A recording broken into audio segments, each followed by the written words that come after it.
Hello and welcome to our latest episode of our Becoming Great podcast, where me and my good friend Emil explore topics, learning together, and talking about how we are building Great.com, which will be this next generation charity project, a company that will donate 100% of the profits to charity.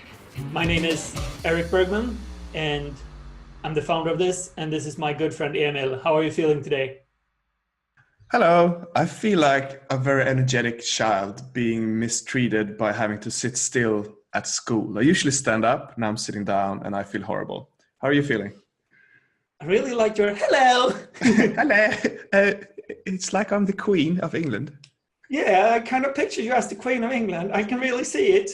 Somehow you look like Warren Buffett is a queen, though. Yeah, I like that voice. We should work more with that voice in this episode. I'm very well. I'm excited to be here. We've been very last minute preparing for this podcast, which feels good. I'm excited. A little teeny tiny bit nervous as well, actually, but not sure why. Either way, let's jump into this. So today we are exploring the topic of charity, and the name of this episode is Charity Project, a user experience, and we'll explore why. And this started way back. I'll start with a little story. I'm 7 years old, and you remember this really cool kid in school? I thought I was that guy. And my father, we were on the beach, and he always started cleaning the beach. And you know, cool kids don't clean the beach. And cool kids' fathers definitely don't either. So I was like, Dad, stop doing that. People are watching. And now I do the same thing. So whenever I'm walking on the beach, it's like, hey, there's plastic. I'm doing this. I'm kind of blaming my father for it, but it feels surprisingly good to do. Actually doing something for someone else. And this has stuck with me. So I think this is one of the angles that got us started with charity, and one of the things that I love about it is you realized that you're super cool? Or well, I realized back then I wasn't the cool kid, and today now I'm the cool. So I'm the cool adult now, obviously. Okay. Cool dad at some point. Yeah, you know the Fonz, the guy who just banged on jukeboxes and made them start playing. Every time I see a jukebox, I just bonk it and it starts playing. So far, I've seen 0 jukeboxes though, but I've 100% hit rates. Well, regardless. So what we want to accomplish with Great, and our main goal is to make the lives better for as many people as possible.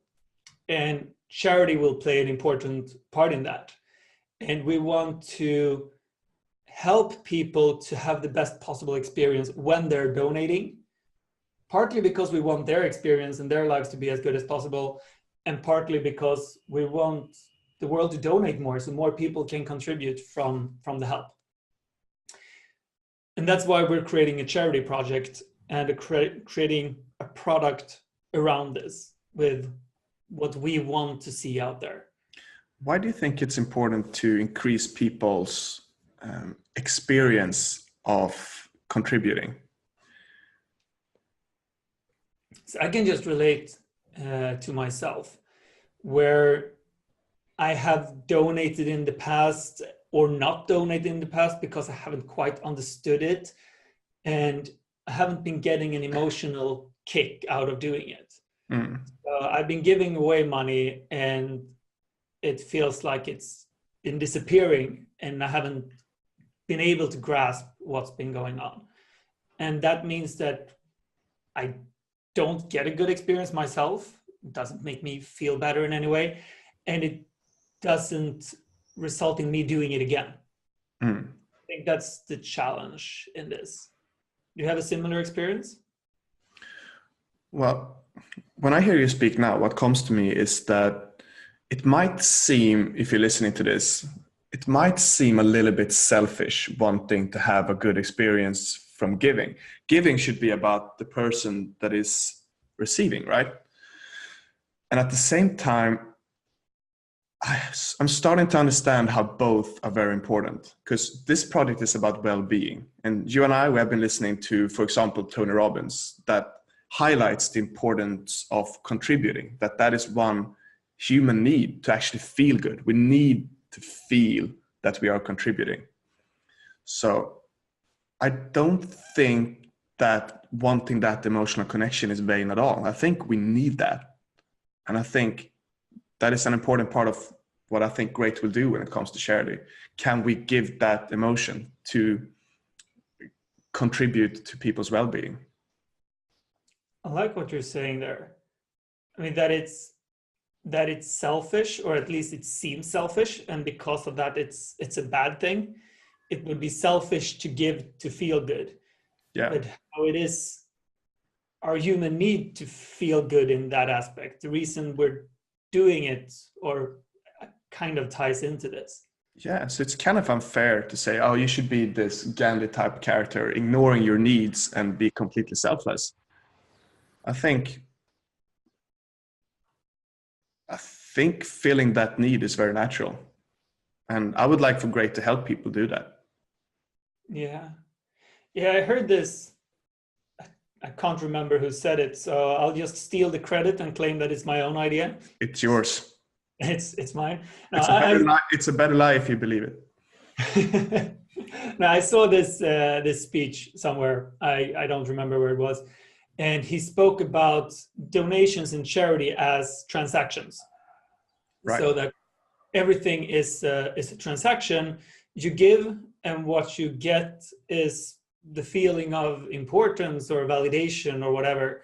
So if someone is sitting and begging outside a store, you give a little money, and what you get in return is somewhat of a positive feeling. And that all charity then, in one way or another, is transactions. We give, and the product that we receive is a good feeling in whatever way. And I don't think there should be shame about that. But to me, that could be celebrated. That is a need that we have. Why do you think there is shame with it? It's almost like a spiritual ideal, I think, to be completely selfless. I think some of us have in our mind, if we think about a guru or someone that is enlightened, that they're sitting on a mountaintop somewhere being completely selfless. Yeah. And I think that actually distances us from a part of our human nature. Yeah. I think it was Aristotle or someone smart old dude who said, the ideal man is a man who gets his pleasure from giving to others. Mm. And that then should be the ideal everyone is kind of looking for. But at the end of the day, well, that is actually... But that sounds healthy. Like if Aristotle said, well, the ideal man should give to others and be just super cool and don't show anything. Feel nothing on the inside. Right? Yeah, you should just post it on Facebook to get cred for it, but actually just bragging. Yeah. Mm. I wonder if that's what Aristotle said. Yeah, regardless, we're kind of losing track here. Yeah, this was a sidetrack, but an interesting one. It's a sidetrack though. You did ask me what my experience with giving is, and I've read quite a bit about charity over the last 2 years since we started this project. But before that, me, as many people, have very limited knowledge about this very complex field. So I remember I was around 20 and I wanted to contribute in some way, donate some money, like $20, $50 a month. And I was looking out for an organization that I could support. And it felt like a lot of these, especially the big organizations, it felt like the money was going into a black hole almost, regardless if I was helping children or humans or animals. It felt like I could not get a grasp of what exactly is my money going to do. So, and I can imagine many people feel like this, that it's like a black hole, and whatever money I put into this black hole, it's just going to get absorbed and I will never see any of it. Just like a black hole doesn't emit light. I'm never going to see what happened. So I choose an organization that is called SOS child villages, maybe in English. I'm not sure, something like that. And in that organization, instead of helping the entire organization, all your money gets sent to one child and you follow them over time.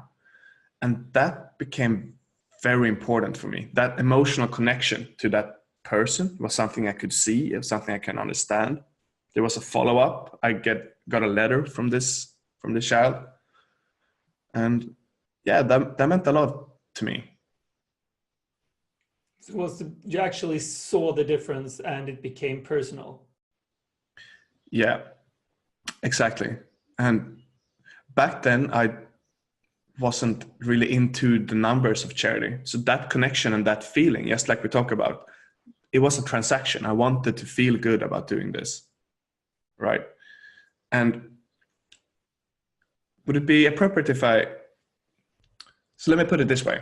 We have been researching a lot of organizations out there that are looking for what is the best and most effective way to do charity. One of them is called givewell.org, and we will talk about that organization later on in this episode. So they're comparing the numbers. They're putting a lot of hours into research about different charity organizations. And I think these organizations are doing a great job to people who are very number oriented. They want to know exactly what is my money doing, exactly how can I do the most good with my money. Fantastic for number-oriented people. So if I meet someone in the streets now and I want to help them get into charity, if they are a number-oriented person, if I can sense that's their personality, I can easily send them to GiveWell straight away. But I think there's a gap if I'm talking with someone that I know is emotionally oriented or visually oriented. I don't have a good sense to where should I send them to learn more about the field of charity. No, that's definitely challenging. I can relate to that as well. At the same time, so sticking to this, what you say, number oriented, you catch me as a very number oriented person in general. Yes. So the story you shared before was very visually and emotionally oriented with a child where you could actually really see this. Would you say that you still need that then? Or have you been able to is the numbers enough for you? That's a really good question. I feel like I always needed that, and I think that I still do. Yeah. Yeah, I think so too. I just look at myself and how I started doing everything from a very visual and emotional aspect, and then shifted over to doing these mosquito nets and vitamin A deficits, things that GiveWell recommend very highly, that are very efficient. It's very hard to understand from an emotional level. And I lost connection to charity doing that.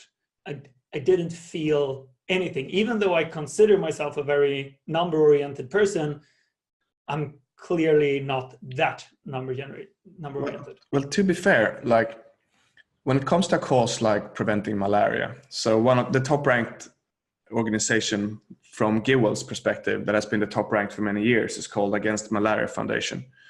And they are giving out insecticide-treated mosquito nets to poor people around the world. A lot of that is in Africa.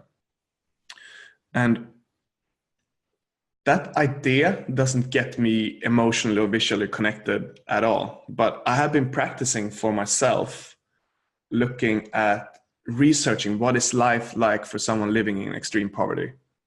And there's a website by Gapminder called Dollar Street, where you can see exactly how really poor families are living. And then I use those images to create a story in my mind of what would their life actually be, how would their life be different if they had these mosquito nets? How would their life be different if their children was nourished? So I created a lot of visualizations for myself to get me more connected to this cause. But this was not done for me. So this had to take a lot of engagement from me. And I did that because I work with Great, but I'm not sure I would have done it otherwise. So now I have made myself visually and emotionally connected, but I had to do it on my own. I like where this is going. This is not at all what we prepared and where I thought was going. But what you're saying now is that you're creating a visual journey for yourself that make you emotionally connected to, for example, Against Malaria Foundation. Yeah. So what I hear you saying that is missing from both GiveWell then and Against Malaria Foundation themselves is that visual and emotional journey. Yeah. They were to communicate with Dollar Street, for example, as you mentioned, this Gapminder, Hans Rosling's organization. If they were to communicate like that, you would feel a stronger connection to these things. Yeah, for sure. And for you listening, we will send a link to Gapminder and Dollar Street and GiveWell and Against Malaria Foundation in the description below. So you don't need to keep anything in your head. Yeah. As I know you mentioned that you had been listening to Tim Ferriss saying that you should create the product that you would like to see for yourself. Yeah. And that's pretty much then what we're looking to achieve here, to create this product, as you mentioned, the visual and emotional part of charity, and being able to combine that with the numbers then. Yeah, for sure. And I think as an organization like GiveWell, they are, but it's only in the area of helping humans. But in that area, I think they are doing it better than we ever could. So there's no reason for us to create a version of GiveWell. So instead, I think it makes more sense to look at what are we good at and can we complement that service somehow? Yeah, that makes sense. So what we are good at then, or what we're aiming to be good at, is communicating these things, creating the visuals for this and creating the emotional connection, and then tying that into their research or other research out there. Yeah. And what you have a lot of experience with, that I've shown that you have a very good track record with understanding online marketing and SEO, search engine optimization. That is what made you successful in your last company. So that is also something that you could bring to the table, which I'm guessing now that many shared organizations are not doing perfectly, where we could add more value. Yeah, so basically, if we look at GiveWell and a lot of other organizations out there that show amazing results, they are often professors, really smart mathematical people, and they're communicating in the way of that, as you touched upon before. What the background I come from is marketing and trying to come up with the best ways of selling something or connecting someone to something. And what I've been seeing when I look at these various sites are that they are usually communicating with a lot of text and a lot of times not the most relevant things. So for example, GiveWell has this top list of this is the 10 best organizations according to their data. These are the most efficient ones. And just visiting those websites, few of them even communicate that they have been ranked as a top 10 organization in the world by GiveWell. Yeah. And that would be like, remember back in the days when you went and rented movies in the DVD store? Mm-hmm. At least I always went to the top list. Like, this is the top 10. Mm. And I picked some from them. And on the cover was always, we have won an Oscar, or we have this nomination, or this and this. People say this about us. Because that's what we're looking for. We're looking for credibility. And these organizations could put that on the top of their website, the first thing they see. Hey, we are trusted. We got the Oscars of charity. Mm. And a lot of them don't. So I can see very simple things that could be improved. And it's basically because these are very smart people with data and number crunching, but they don't have a marketing experience and they don't come from selling things in general. Right. So I can see us adding value here. And yeah, I really like what you said before about combining it with Dollar Street and painting this picture to create the product in between here. Yeah. Yeah, for sure. To make it easier to understand and visually get emotionally connected to the cause. So the title of this episode is a great user experience. What else do you see that Great can do to improve the user experience? Can that even be measured? So what you touched upon in the beginning was describing your best user experience in a sense with charity, like even getting a letter from this child, seeing this child, and what's going on with that. So you have actually tested SOS Barnbyar or SOS Children Villages or whatever the English name would be for it. And you're then describing this experience. Yeah. So that's one of the things that we want to do is test these charities and describe the experience. So how easy was it to donate? How much did they follow up? How personal did things feel? And rank them accordingly. Like, yeah. This is where you as a donor would get the best experience based on a certain number of predefined criteria. This is how easy it was to actually send them money. Because in some situations you need to fill in 30 fields of information and do a bank transfer. Yeah. And that's just not good enough. And in others, you could just send an SMS and you're done. And it's just so much easier. So be able to rank these user experience in a way that is similar to what TripAdvisor are doing for restaurants or hotels and these kind of things. First and foremost, I think we need to do this because it's hard to get anyone else to do that. And that could be kind of the benchmark. This is our experience. And then really encourage other people who have donated money to go in and say, hey, this was my experience. Yeah. Based on that, be able to grade different charities so you can rank them on who gets the best experience, and then combining that data with the data that GiveWell and others already have with who are the most efficient. Yeah, I think that would be really cool. And especially if you could explain this very simple when you come to the site. Maybe you can choose an option when you enter. Are you number oriented or emotionally or visually oriented when it comes to charity? And then you get a ranking based on that. Yeah, I like that.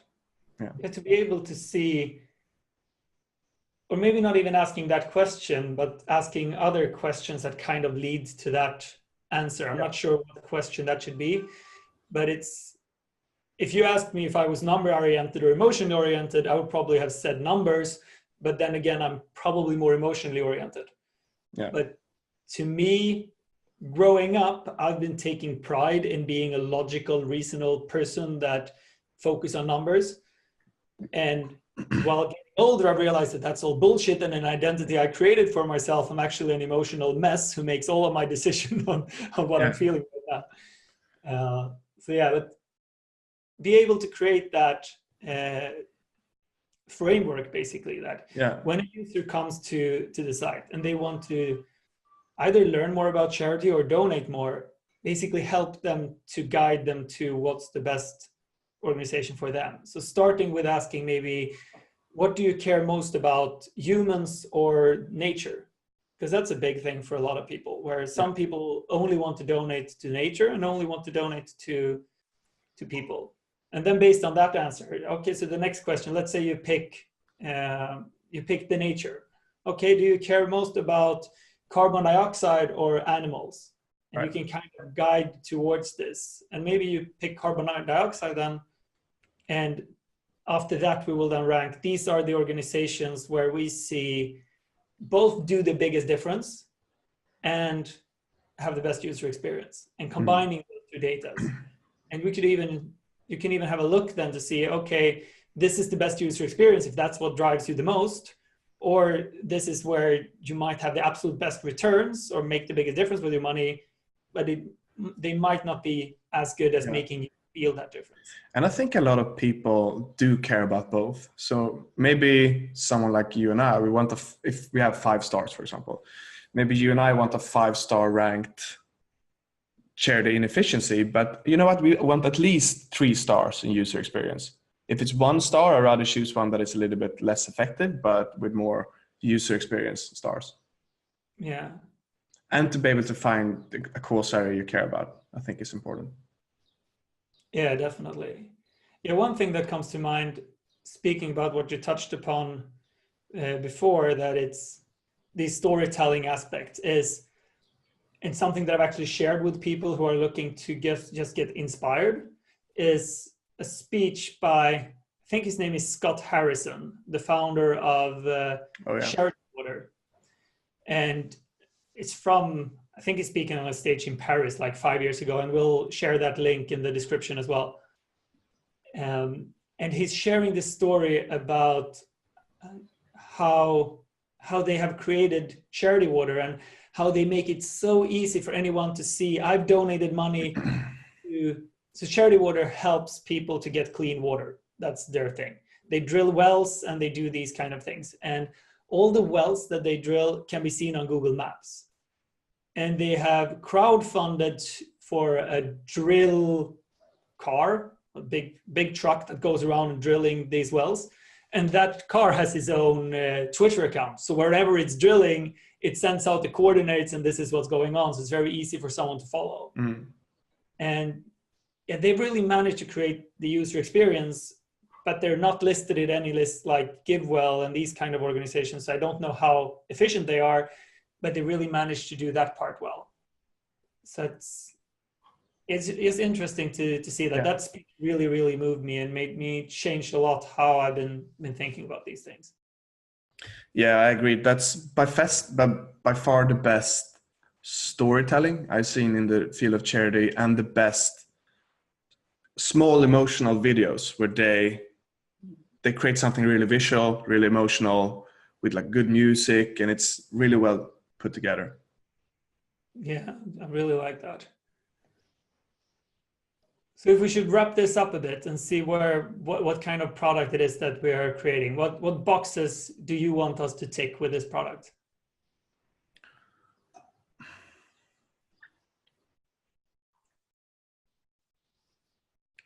Well, I agree with what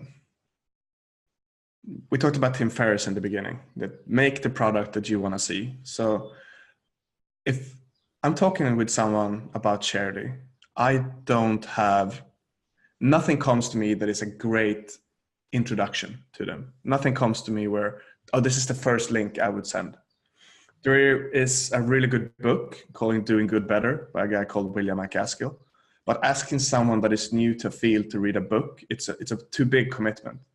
So something that makes giving easier to understand, something that speaks to the personality type that is visiting the site, something that expedites maybe the process of giving, makes it easier, makes it more convenient. I think a product where the experience of giving to an organization is measured. So it's not just that we are using someone else's list or comparing, but we have actually tested out the organizations. Help me out. I might be forgetting things. What else? I think that you're summarizing this very well. I just like the thought of we want to build a product that we think is missing, something that we would want to use. And exactly, yeah. Something that I would have liked to use a couple of years ago when I was new to this. Yeah, and something that would be the perfect place to start. So basically creating a product that makes giving a better experience. Yeah.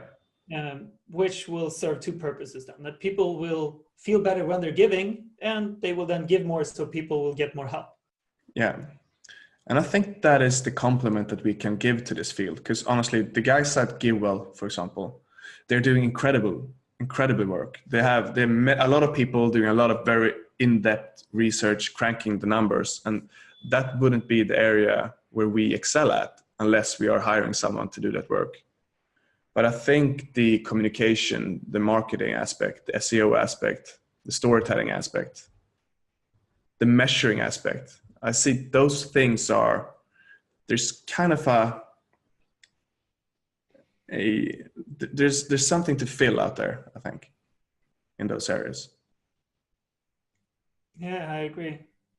That's interesting. And coming up with a way then of, I like what you said early on as well with shame, that there is a shame to this, that be able to change that then. I said, how can we, this is going to be a whole other episode probably, but how can we make people proud of donating and not feeling any shame about it? What can be shown with that?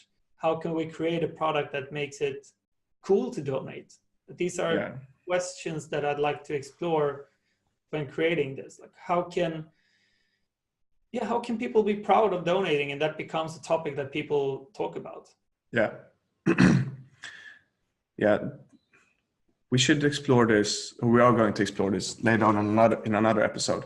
But I think that could be a very important shift to make it feel good to donate publicly. Because there's one site that I'm really inspired by, because I'm an ex-professional poker player. And there's one charity organization that is called Racing for Effective Giving, regcharity.org, I think. Link below. Link below, exactly. And they are... Poker players are pledging to donate a part of their yearly winnings, and then they wear a patch. So if you go out to a live poker tournament these days, on, I would say almost one player per table, or one player per two table. Wow. In the World Series, maybe one player per two tables, or one player per three tables. So you see them everywhere, are wearing this patch that says, I have pledged to donate money. And the rationale behind this is that if you're going to give, you're doing more good if you give publicly, because that will inspire other people to give as well. And I think that is working very well. And then again, it's a German company. It's very mind rational. It's the most effective thing to do, to donate publicly. But can that idea speak to emotional and visual people as well? That what will feel the best is to donate publicly also. So it's not just the mind thing, and I'm ignoring my emotions to do the most good. I'm not saying this organization is doing that, but can we share that idea to emotionally oriented people as well? Yeah, I like that. That's another box we really want to tick with this then. Creating a product that people are so proud of using that they get the best experience, they feel the most, and they share it. Yeah, I mean, I would like to have my own profile on Great.com, maybe Great.com/charity/Emil Ekwart. And on there, I could list every donation I have done in my lifetime, how I want to proceed moving forward, about how much I want to give. And so I can easily see the kind of change that I have made. And to be able to, I would like to share that every year on my social media accounts, for example, because I think it's so important to do that, because I do think that it inspires people.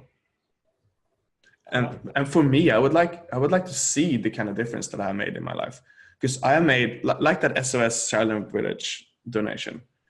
I mean, I thought about that now when we created this episode, but I have forgotten about that. Totally.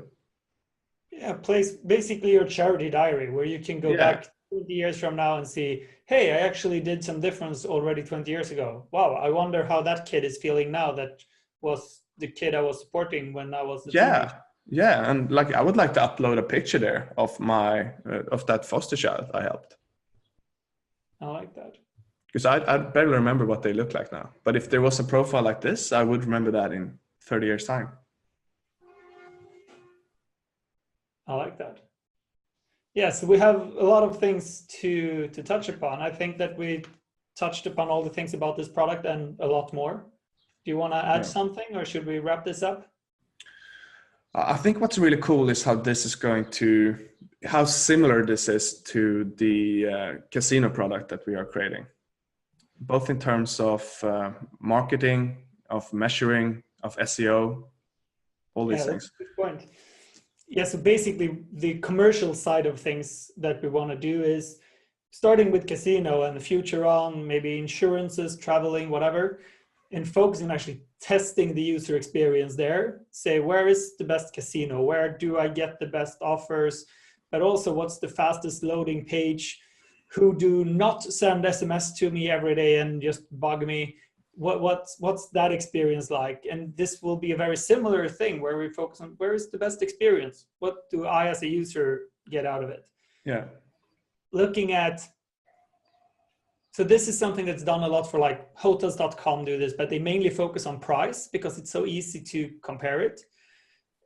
But we really want to measure and test the user experience, which is a lot more work. And the reason why few people do it, and the reason why, as far as I know, no one does this within charity. Yeah. So at the end of the day, it's might be hard to believe, but the casino product and the charity product are going to be very, very similar, and at the same time very different. I think we could explore this a lot more, but I suggest that we save that for the next version of this episode.